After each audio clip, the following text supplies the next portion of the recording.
بسم اللہ الرحمن الرحیم۔ السلام علیکم سامعین گرامی، آپ سن رہے ہیں اپنا پسندیدہ یوٹیوب آڈیو بکس چینل شام کی چائے۔ جی تو ناظرین، کہانی ہے خوفناک عمارت، مصنف کا نام ہے ابن صفی، اور آج ہم آپ کو اس کی تیسری اور آخری قسط سنائیں گے۔ اسی رات کو عمران بکھلایا ہوا فیاض کے گھر پہنچا۔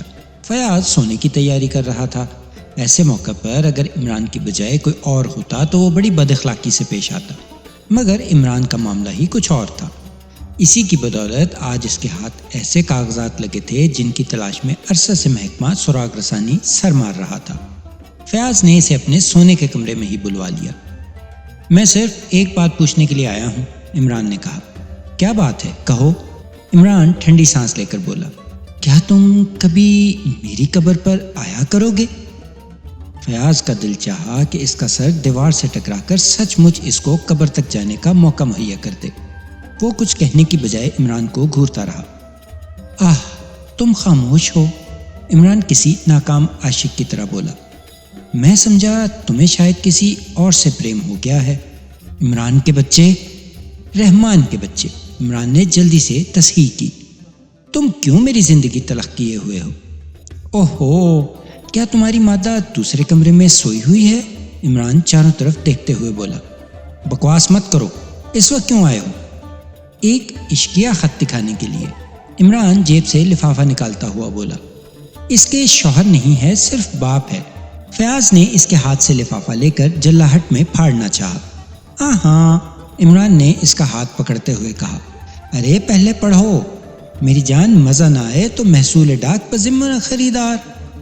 فیاض نے تو نہ کرن خط نکالا، اور پھر جیسے ہی اس کی نظریں اس پر پڑی، بیزاری کی ساری علامتیں چہرے سے غائب ہو گئی اور اس کی جگہ استعجاب نے لے لی۔ خط ٹائپ کیا ہوا تھا۔ عمران، اگر وہ چرمی ہینڈ بیگ یا اس کے اندر کی کوئی چیز پولیس تک پہنچی تو تمہاری شامت آ جائے گی۔ اسے واپس کر دو، بہتری اسی میں ہے، ورنہ کہیں کسی جگہ موت سے ملاقات ضرور ہوگی۔ آج رات کو 11 بجے ریس کورس کے قریب ملو۔ ہینڈ بیگ تمہارے ساتھ ہونا چاہیے، اکیلے ہی آنا، ورنہ اگر تم 5000 آدمی بھی ساتھ لاؤ گے تب بھی گولی تمہارے ہی سینے پر پڑے گی۔ فیاض خط پڑھ چکنے کے بعد عمران کی طرف دیکھنے لگا۔ لاؤ، اسے واپس کر آؤں، عمران نے کہا۔ پاگل ہو گئے ہو؟ ہاں۔ تم ڈر گئے؟ فیاض ہنسنے لگا۔ ہارٹ فیل ہوتے ہوتے بچا ہے، عمران ناک کے بل بولا۔ ریوالور ہے تمہارے پاس؟ ریوالور؟ عمران اپنے کانوں میں انگلیاں ٹھونستے ہوئے بولا۔ ارے باپ رے، اگر نہیں ہے تو میں تمہارے لیے لائسنس حاصل کر لوں گا۔ بس بھائی، کرم کرو، عمران برا سا منہ بنا کر بولا۔ اس میں آواز بھی ہوتی ہے اور دھواں بھی نکلتا ہے، میرا دل بہت کمزور ہے۔ لاؤ لاؤ، ہینڈ بیگ واپس کر دو۔ کیا بچوں کی سی باتیں کر رہے ہو؟ اچھا تو تم نہیں دو گے؟ عمران آنکھیں نکال کر بولا۔ فضول مت بکو، مجھے نیند آ رہی ہے۔ ارے او فیاض صاحب، ابھی میری شادی نہیں ہوئی اور میں باپ بنے بغیر مرنا پسند نہیں کروں گا۔ ہینڈ بیگ تمہارے والد کے آفس میں بھیج دیا گیا ہے۔ تب انہیں اپنے جوان بیٹے کی لاش پر آنسو ہی بہانے پڑیں گے۔ کنفیوشس نے کہا تھا، جاؤ یار، خدا کے لیے سونے دو۔ 11 بجنے میں صرف 5 منٹ رہ گئے ہیں، عمران گھڑی کی طرف دیکھتا ہوا بولا۔ اچھا چلو تم بھی یہیں سو جاؤ، فیاض نے بے بسی سے کہا۔ کچھ دیر خاموشی رہی، پھر عمران نے کہا، کیا اس عمارت کے گرد اب بھی پہرا ہے؟ ہاں، کچھ اور آدمی بڑھا دیے گئے ہیں، لیکن آخر تم یہ سب کچھ کیوں کر رہے ہو؟ آفیسر مجھ سے اس کا سبب پوچھتے ہیں اور میں ٹالتا رہتا ہوں۔ اچھا تو اٹھو، یہ کھیل بھی اسی وقت ختم کر دیں۔ 30 منٹ میں ہم وہاں پہنچیں گے، باقی بچے 20 منٹ۔ 11 سوا 11 بجے تک یہ سب کچھ ہو جانا چاہیے۔ کیا ہونا چاہیے؟ 11:30 بجے بتاؤں گا۔ اٹھو اٹھو، میں اس وقت عالم تصور میں تمہارا عہدہ بڑھتا ہوا دیکھ رہا ہوں۔ آخر کیوں؟ کوئی خاص بات؟ علی عمران MSc PhD کبھی کوئی عام بات نہیں کرتا، سمجھے؟ Now get up. فیاض نے تو نہ کرہن لباس تبدیل کیا۔ تھوڑی دیر بعد اس کی موٹر سائیکل بڑی تیزی سے اس دیہی علاقہ کی طرف جا رہی تھی جہاں وہ عمارت تھی۔ عمارت کے قریب پہنچ کر عمران نے فیاض سے کہا، تمہیں صرف اتنا کرنا ہے کہ تم اس وقت تک قبر کے مجاور کو باتوں میں الجھائے رکھو جب تک میں واپس نہ آ جاؤں، سمجھے؟ اس کے کمرے میں جاؤ، 1 سیکنڈ کے لیے بھی اس کا ساتھ نہ چھوڑنا۔ عمارت کے گرد مسلح پہرا تھا، دستے کے انچارج نے فیاض کو پہچان کر سلوٹ کیا۔ فیاض نے اس سے چند سرکاری قسم کی رسمی باتیں کی اور سیدھا مجاور کے حجرے کی طرف چلا گیا، جس کے دروازے کھلے ہوئے تھے اور اندر مجاور غالباً مراقبے میں بیٹھا تھا۔ فیاض کی آہٹ پر اس نے آنکھیں کھول دیں جو انگاروں کی طرح دہک رہی تھیں۔ کیا ہے؟ اس نے جھلائے ہوئے لہجے میں کہا۔ کچھ نہیں، میں دیکھنے آیا تھا کہ سب ٹھیک ٹھاک ہے یا نہیں، فیاض بولا۔ میری سمجھ میں نہیں آتا کہ آخر یہ سب کچھ کیا ہو رہا ہے۔ انہی گدھوں کی طرح پولیس بھی دیوانی ہو گئی ہے۔ کن گدھوں کی طرح؟ وہی جو سمجھتے ہیں کہ شہید مرد کی قبر میں خزانہ ہے۔ کچھ بھی ہو، فیاض نے کہا، ہم نہیں چاہتے کہ یہاں سے روزانہ لاشیں برآمد ہوتی رہیں۔ اگر ضرورت سمجھی تو قبر کھدوائی جائے گی۔ بھسم ہو جاؤ گے، مجاور گرج کر بولا۔ خون تھوکو گے، خون، مرو گے۔ کیا سچ مچ اس میں خزانہ ہے؟ اس پر مجاور پھر گرجنے برسنے لگا۔ فیاض بار بار گھڑی کی طرف دیکھتا جا رہا تھا۔ عمران کو گئے ہوئے 15 منٹ ہو چکے تھے۔ وہ مجاور کو باتوں میں الجھائے رہا۔ اچانک ایک عجیب قسم کی آواز سنائی دی۔ مجاور اچھل کر مڑا۔ اس کی پشت کی طرف دیوار میں ایک بڑا سا خلا نظر آ رہا تھا۔ فیاض بوکھلا کر کھڑا ہو گیا۔ وہ سوچ رہا تھا کہ یک بیک دیوار کو کیا ہو گیا۔ وہ اس سے پہلے بھی کئی بار اس کمرے میں آ چکا تھا، لیکن اسے بھول کر بھی یہ خیال نہیں آیا تھا کہ یہاں کوئی چور دروازہ بھی ہو سکتا ہے۔ دفتن مجاور چیخ مار کر اس دروازے میں گھستا چلا گیا۔ فیاض بری طرح بوکھلا گیا تھا۔ اس نے جیب سے ٹارچ نکالی اور پھر وہ بھی اسی دروازہ میں داخل ہو گیا۔ یہاں چاروں طرف اندھیرا تھا، شاید وہ کسی تہہ خانے میں چل رہا تھا۔ کچھ دور چلنے کے بعد سیڑھیاں نظر آئیں۔ یہاں قبرستان کی سی خاموشی تھی۔ فیاض سیڑھیوں پر چڑھنے لگا اور جب وہ اوپر پہنچا تو اس نے خود کو مرشد مرد کی قبر سے برآمد ہوتے پایا، جس کے تعویذ کا ڈھکن کسی صندوق کی طرح سیدھا اٹھا ہوا تھا۔ ٹارچ کی روشنی کا دائرہ صحن میں چاروں طرف گردش کر رہا تھا۔ پھر فیاض نے مجاور کو وارداتوں والے کمرے سے نکلتے دیکھا۔ تم لوگوں نے مجھے برباد کر دیا، وہ فیاض کو دیکھ کر چیخا۔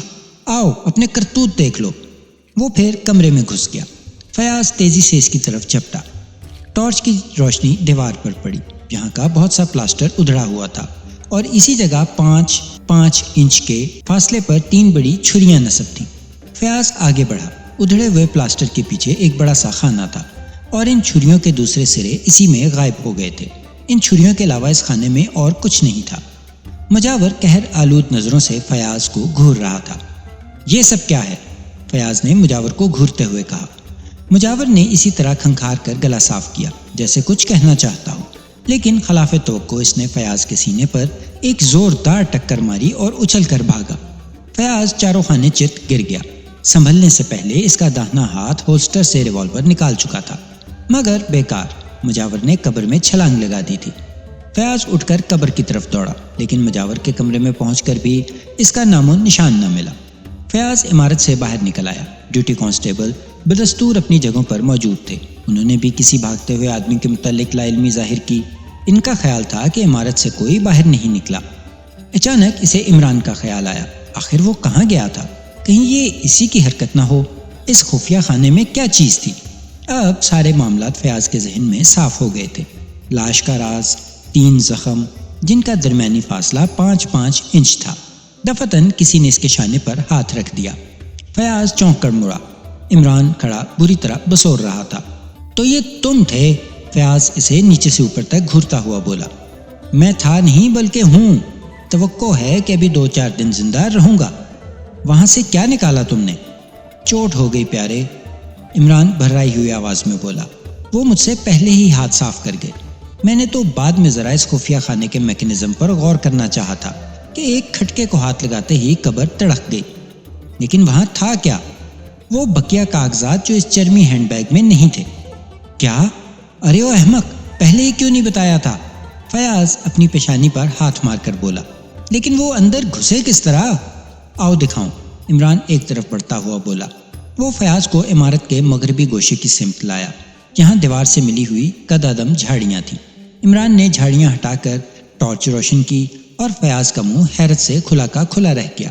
دیوار میں اتنی بڑی نقب تھی کہ ایک آدمی بیٹھ کر بآسانی اس سے گزر سکتا تھا۔ یہ تو بہت برا ہوا، فیاض بڑبڑایا۔ اور وہ پہنچا ہوا فقیر کہاں ہے؟ عمران نے پوچھا۔ وہ بھی نکل گیا۔ لیکن تم کس طرح اندر پہنچے تھے؟ اسی راستے سے، آج ہی مجھے ان جھاڑیوں کا خیال آیا تھا۔